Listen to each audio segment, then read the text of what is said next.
Shalom, selamat pagi Bapak Ibu, Saudara-saudari yang terkasih dalam Tuhan. Bersukacita, Tuhan menganugerahkan kita hari baru untuk kita kembali beraktivitas. Namun sebelum kita menjalankan aktivitas kita, mari teduhkan hati sejenak bersama kita bersekutu melalui renungan harian Toraya. Di pagi yang indah ini, kita akan merenungkan kebenaran firman Tuhan dari Markus pasal 3 ayat 7 sampai ayat 12. Mari berdoa mohon tuntunan Roh Kudus. Bapa yang di sorga, kiranya hidup kami boleh berkenan kepadamu. Saat kami datang bersujud dan bersyukur di hadirat-Mu, mensyukuri segala anugerah dan berkat yang Tuhan nyatakan dalam hidup kami. Terima kasih kami sudah dipelihara dalam peristirahatan. Kami bersyukur untuk hari yang Tuhan sediakan hari ini. Di saat kami akan menjalankan aktivitas kami, kami sandarkan kehidupan kami di hadapan-Mu Tuhan, dan tuntunlah kami lewat firman-Mu. Biarlah firman-Mu itu menerangi langkah kehidupan kami. Hanya kuasa Roh Kudus-Mu lah yang akan memampukan kami untuk bisa mengerti firman-Mu. Bersabdalah Tuhan, dalam nama Yesus Kristus Juru Selamat kami berdoa. Amin.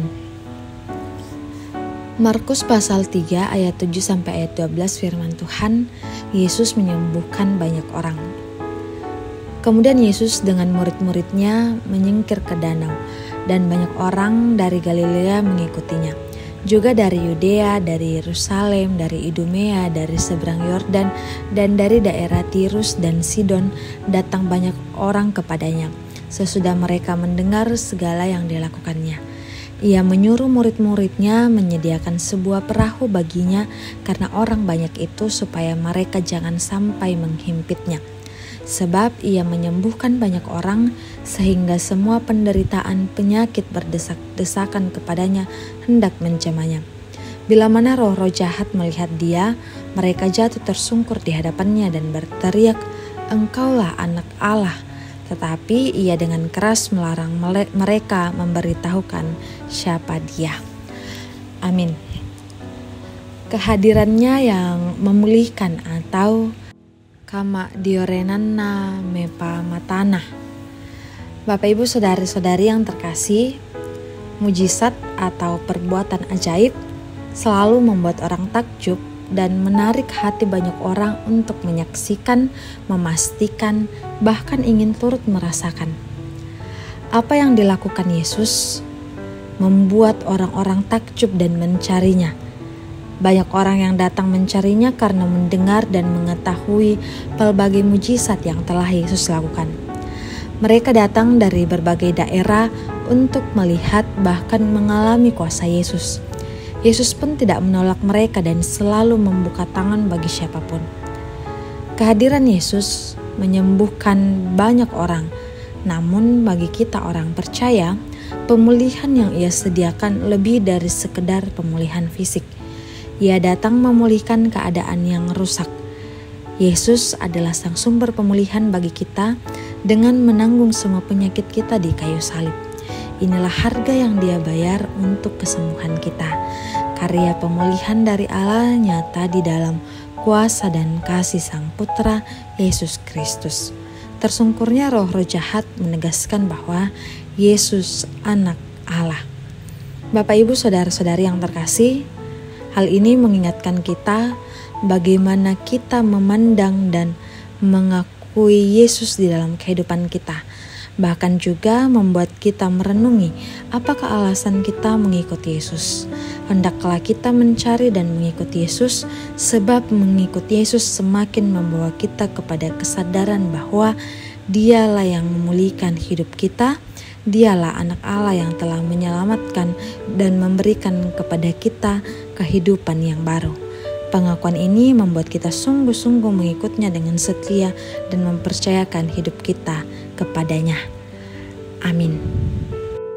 Mari berdoa. Kami bersyukur Tuhan untuk waktu dan kesempatan yang Tuhan anugerahkan. Kami dalam sejenak boleh bertelut di hadirat-Mu, menyembah-Mu dalam kekudusan dan kemuliaan-Mu. Bersyukur bahwa Tuhan masih berkenan menyatakan firman bagi kami. Kiranya Roh Kudus memampukan kami untuk dapat memeliharanya dalam kehidupan kami. Di hari ini Tuhan, dengan semangat dan dengan penuh harapan, kami mau beranjak untuk menjalankan aktivitas kami. Kami percaya dengan terang firman ini, jika kami berjalan dan mengikutinya, maka hidup kami akan senantiasa memperoleh berkat daripada Tuhan. Kami akan selalu dipelihara, dinaungi, bahkan kekuatan Engkau perlengkapi bagi kami, juga kesehatan di dalam berkarya melalui usaha dan pekerjaan. Tuhan sendiri yang akan memberkati upaya setiap jemaat-Mu, sehingga dari jerih payah itu menghasilkan buah-buah, dan kami akan menikmatinya dan mensyukurinya. Bapa di surga, berdoa bagi saudara-saudari kami yang berada dalam keterbatasan fisik. Tuhan memberkati setiap jemaat yang sakit.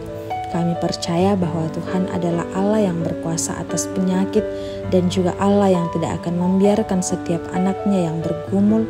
Allah yang akan mendampingi mereka, menolong dan memberikan kekuatan bagi mereka sehingga mereka tetap yakin dan berserah diri.